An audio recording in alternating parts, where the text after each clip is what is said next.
Welcome back again to the Ivory Tower Collections. In today's video, we're going to be working on yet another 5200. This one's actually for a client, and there's going to be two things that I'm going to do with this 5200, but the focus of this video is going to be the installation of one of these. What is this? Well, you've seen it before. It's the UAV board.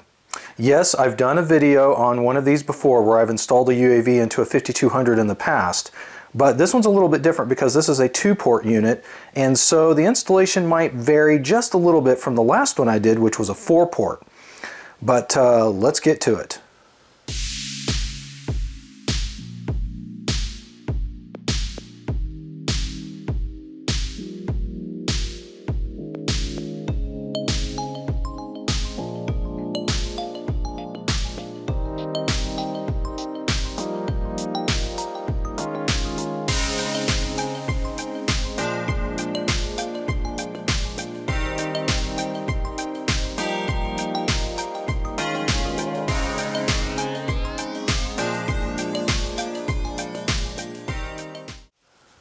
Let's start with what we need to do with the UAV first. When you get the UAV kit, and I do recommend you order the entire kit, there's a couple of ways to order the UAV board, but I would recommend the kit install for the 5200. If you get the basic board, this is all you get is just the UAV itself. But the kit can come either pre-assembled or with some of it assembled, some of it not assembled. I tend to get it unassembled so that I get all the parts, but I can kind of build it up the way that I want to. So the other parts that you get in the kit are you get the screen terminal block, which I use to plug in on the top of the output pins up here. Makes it easier to connect and disconnect wires in the future if need be. You also get 2 inline header pin connectors. These actually install on the UAV on the underside, basically like this. So it gives you some place to plug in the UAV board onto the main board once you're at that point. But it does require you to solder, of course, all along the tops of the pins. And then you also get header pin block like this with some actual jumpers itself. And that's important because each of the UAV boards, in order for them to work in their appropriate system type, like the Atari 8-bit computers or the 5200 in this case, you have to make sure that the jumpers are set a specific way. Now, there's a couple of things you can do on this. You could go ahead and use this jumper block like it is and just make sure you put your jumpers in the right configuration. I will have a diagram off to the side over here to show that as well. You could also install this block either on the top or possibly on the bottom, although you don't have as much room. Then you can also do what I do, and that is that I don't use those pin headers at all for the jumpers. I will actually take leads that I cut off of capacitors or resistors, because I have a small stockpile of them. You should always keep a small pile of leads. They're good for making jumper wires and things like that. Quick trace repair. I will use these and actually fold them over as needed, basically like little U-shapes, and just form the jumper pin spaces I needed and then just solder them onto the board. That way I can keep it super low profile, and that's what I'm trying to do always. So yeah. And then the last thing you get with the kit, besides the UAV, is you also get a socket, and that's for the main board.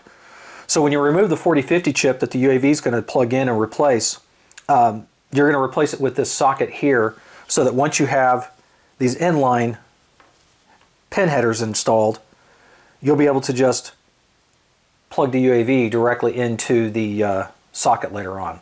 Now, I've been told that on the 2-port units that the 4050 chip is no longer required. But I believe if you still want to use RF, you do still have to use it regardless. So what I'm going to have to do in this particular case is I'm probably going to need a second socket, which I believe I have one on hand. I'll take that second socket and I'll usually end up soldering it to the tops of the pins like that. Or alternatively, I can just solder the 4050 IC chip directly on top of these as well, and that's probably what I'll do in this case. Just because, again, once the UAV is in place, it's not typically removed for any reason.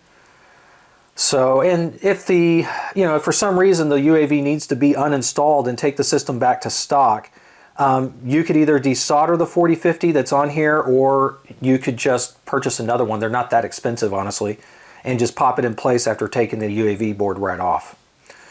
So I'm going to go ahead and get this UAV board prepped real quick, and I'll show you how it looks when I'm done. The UAV has been rebuilt. As you can see, I've got the green terminal block soldered in place, and went ahead and kind of cut the pins down a little bit more flush. I also have the pin header standoffs here, also soldered in place so that I'll be able to plug it into the socket later on the 5200 where the 4050 chip resides. And then also you can see, as I spoke before about the jumpers, instead of using the big jumper block and the actual jumper pins, I just went ahead and used little wire leads, or just leads off of some old components I have laying around, and just formed them into little U-shapes and shoved them in where they needed to go and soldered them down in place. And then again, I used my side cutters to kind of try to trim everything up a little bit and try to keep it low profile throughout. There we go. So the UAV for the most part should be prepped where we need it to be at this point. And next is to take the 5200 apart and get started on that. We now have the 5200 ready to go. I've already removed the top cover, as you can see, and everything that we need to get to is unfortunately going to be located under the RF shielding here. So that's what we're going to need to get off of here.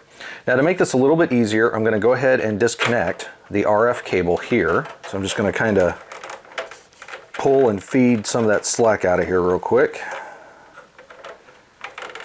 just to kind of get it out of the way. There we are. And then the next thing we need to do to get the shielding off, there are these little tabs. Let me see if I can point to it here.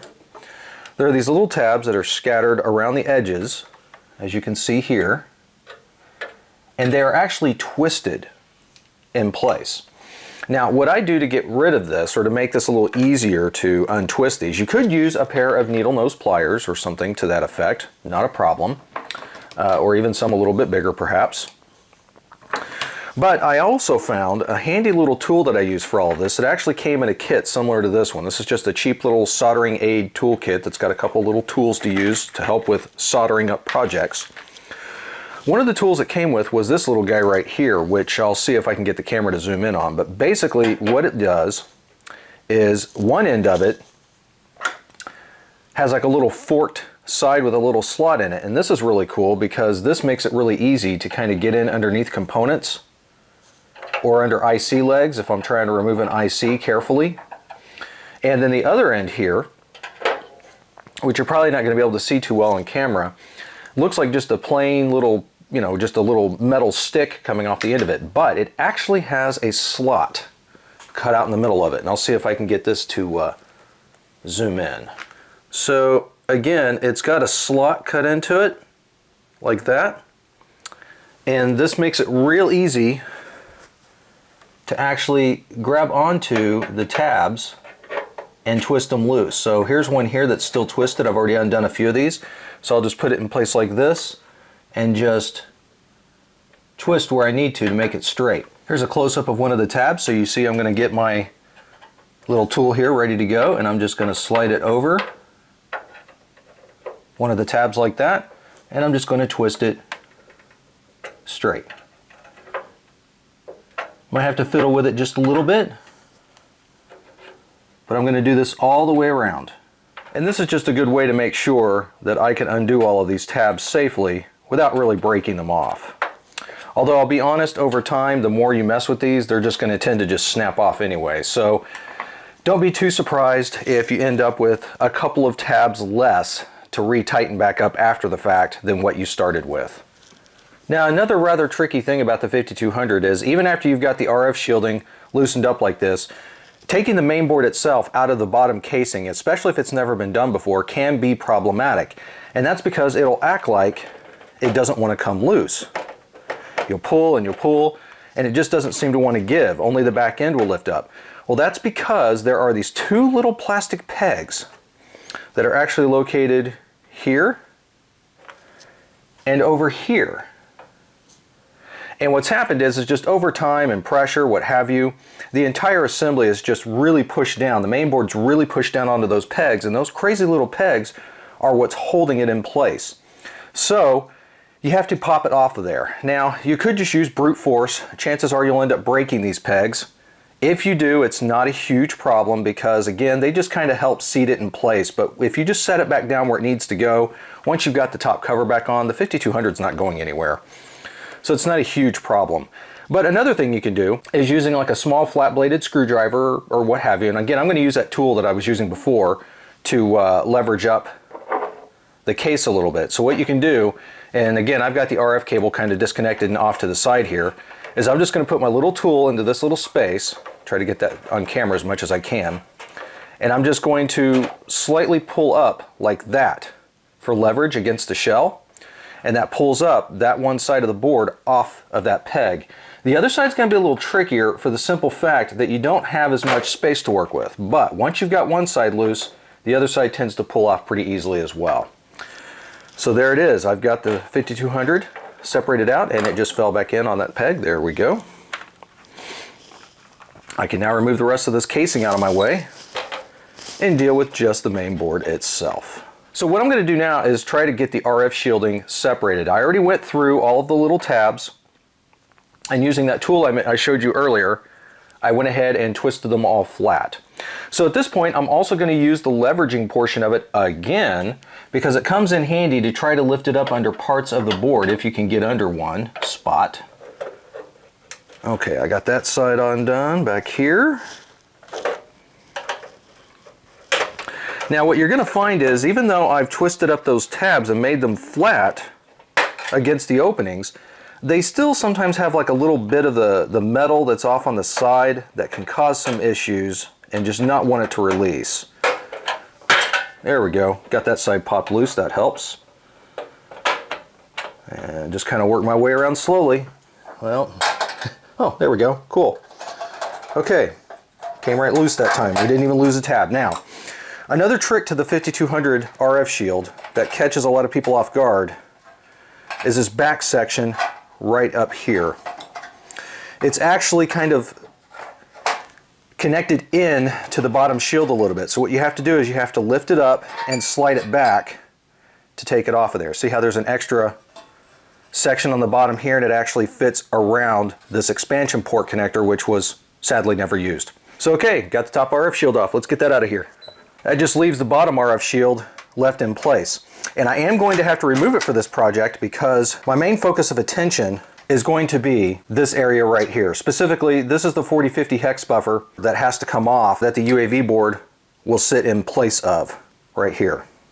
If you want to leave the 4050 in place, then one thing you can do, and there's plenty of space to work with it, is you can take a socket just like this, and you can actually sit it on top of the original 4050 and just solder the pins around the edges of it onto the chip. Once you've done that, then you can take the UAV board and just snap it down into place. And that will work fine. What I try to do, again, to try to keep everything low profile, is I will usually desolder the 4050. I'll put a socket in its place. The UAV board will get plugged into the socket at that point. And then depending on the 5200, and I'll tell you, I don't know that there's a science on this yet that's been found, but it would seem to indicate that as long as you don't intend to use the RF modulator, if you plan to remove this completely out of circuit, then it looks like you can get away with leaving the 4050 completely out of circuit. And once you have your socket installed on the main board and you have the jumpers and everything else in place on the UAV, you can just plug it right in and then just run your wires as needed to your AV jacks, making it pretty simple install, really. But I like to make things somewhat reversible, so that means I'm going to have to use a little bit more work involved. Now, what I'm going to do here, again, is I'm going to remove the 4050, I'm going to install a socket in its place, and then I'm going to probably take the 4050 chip and I'll end up soldering it directly to the top of the pins on the UAV board. Now, you might be asking yourself, well, that's not really easily removable, and you would be correct. However, these 4050 chips are cheap. They're like less than $1.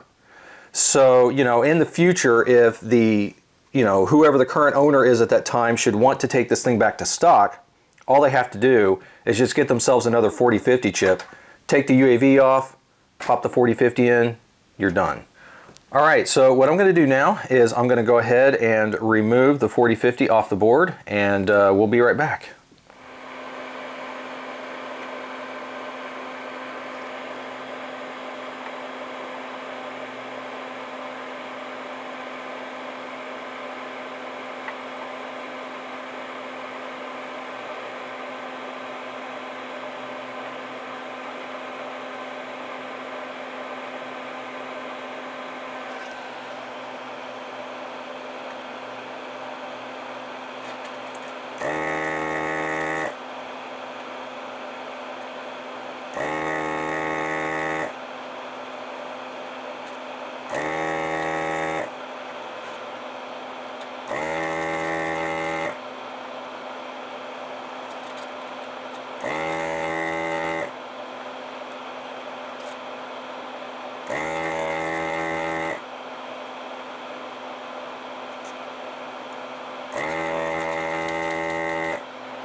I now have the 4050 chip removed out of here, as you can see, and what I'm going to do now is to install a socket in place of where that chip used to be located, right here.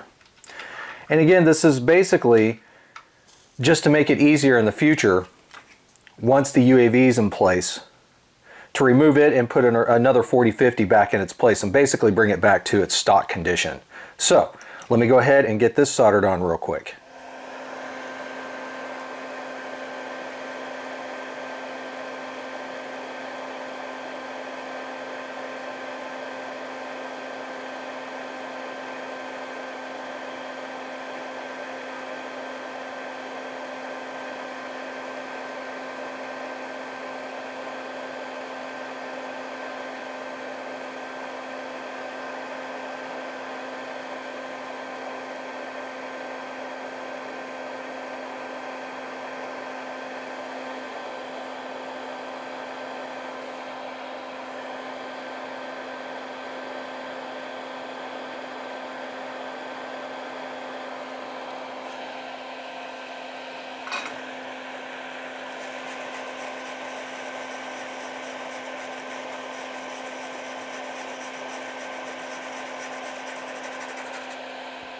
I now have the socket installed where the 4050 used to be, and again this will be so that I can basically plug the UAV directly right on top of that for it to sit down in. And that will work great. What we need to do at this point before we can install the UAV to do some initial testing to see if we even need the 4050 chip still or not is we need to run a color input wire from the front edge of this resistor right here. This is actually marked as resistor R17. We need to connect a wire up from here that will eventually plug into this input here on the UAV. It's the color input line. So that's what I'm going to do right now is I'm going to get a small piece of wire and to loop around here. The UAV kit actually comes with a little piece of red wire, which is perfect for this, and get that ready and get it in place.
So for a quick initial test, before I punch any holes into any casing or anything at all, it's always a good idea to verify and test what you've done.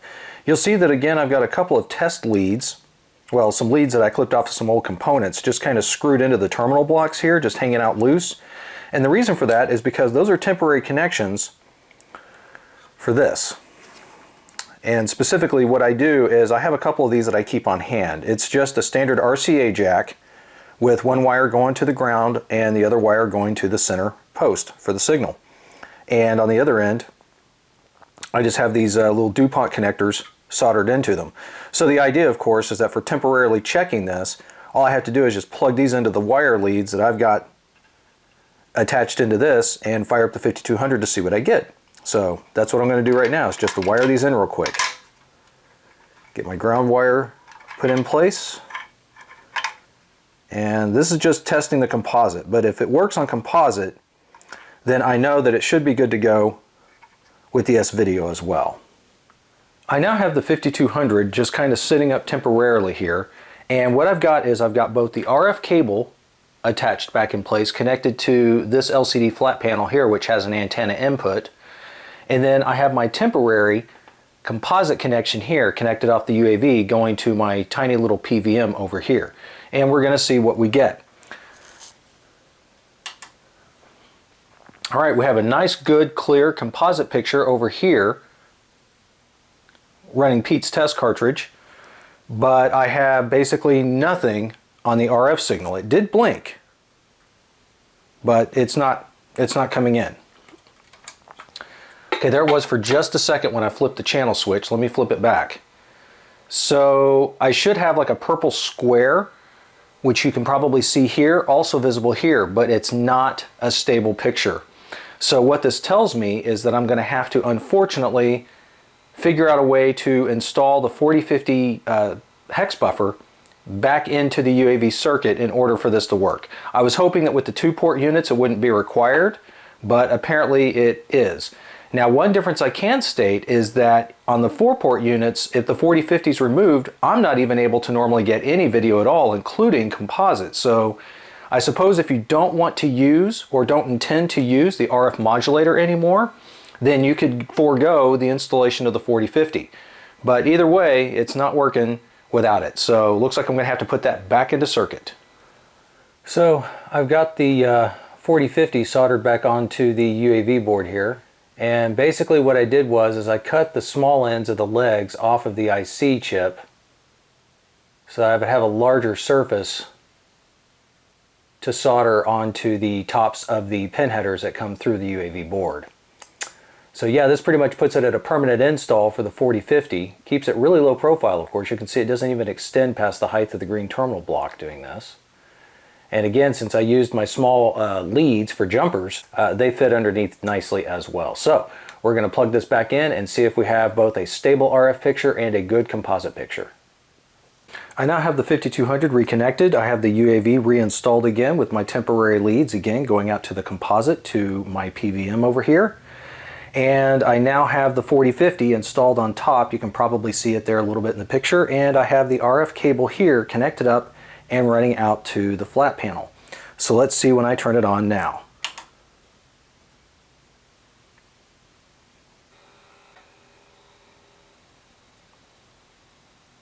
There we go. We now have a steady picture, a good looking picture over here on the composite side on my PVM. And I've got a fairly noisy-ish type picture over here on the RF side, but at least it's a stable picture. And you can see the cursor moving around as well, indicating that the pokey chip is working. And if we want to check audio, there's the audio, it's working.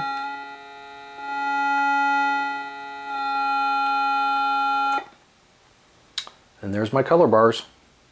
So, successful UAV install on a 2-port unit, but once again, similar to the 4-port, it's pretty much identical. You still have to figure out a way to keep the 4050 buffer chip in place if you intend to still use the RF modulator. So a little bit more work required, but in the end, that's what you get. So that's pretty much it for this. The only other thing to show you next is how I wire up the audio itself. Okay, let's talk about the audio now. Now there's a couple of components you're going to need to wire in the audio from a 5200 out to your external RCA jacks or whatever you plan to use. But the question is, where do you attach the audio to initially? Well, you're actually going to, I usually take audio from the top of resistor R number 50 right here, like I've got pointed. It's pretty easy to find with the RF shield removed. It's basically to the right center of the board. Pretty close to this, right close to this main ground trace right here. And it's basically just part of the audio section itself that I have actually covered a repair for in a different video. So yeah, you're going to need to attach a couple of additional components to the top of R50 right here. And what are those components, you might ask? Well, let's switch over to that next. The two additional components that you're going to need are going to be a small resistor. Now, it doesn't have to be exact, but I tend to use something around 2K. Now, the reason for this is because the audio by default off the top of R50 where it is tends to be rather hot or overdriven.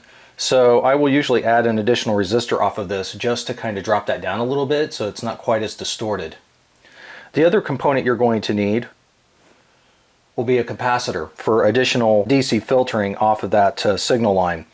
It doesn't have to be anything perfect, but I always use something around 10 microfarads. Now you'll see that this one here happens to be a 10 microfarad at 50 volt. Obviously it doesn't have to be that large. I usually use or try to use around a 16 volt to 25 or pretty much whatever I have on hand.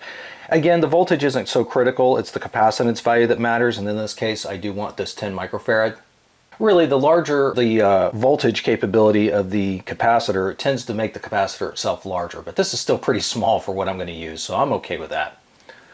So basically what you're going to end up doing when you put all this together is you're going to use the positive lead from the capacitor, and you're going to attach one end of your resistor to that, and then the other end of the resistor here will actually end up going towards the top of R50 on the main 5200 board. And then your negative lead here, you'll run that out to your RCA jacks. So I'm going to go ahead and just solder this up real quick and kind of show you what that looks like. Now, in addition to the two components that I mentioned before, the resistor and the capacitor, you're also going to need you to get you a length of wire. Usually I would say about a foot should be good. It doesn't have to be anything, super bulky or what have you. This will work just fine. This is just a piece of, like, I think 28 gauge stranded that I'm using here.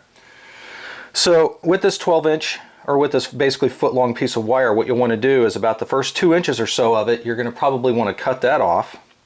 And that's because this is going to be the part that will actually solder to the end of the top of R50 with your additional resistor and capacitor coming off of one end of that, and then attaching the longer piece of wire to your RCA jack on the back side. So yeah, I'm going to go ahead and get these wire sections stripped up and get this section built up so you can see what it looks like.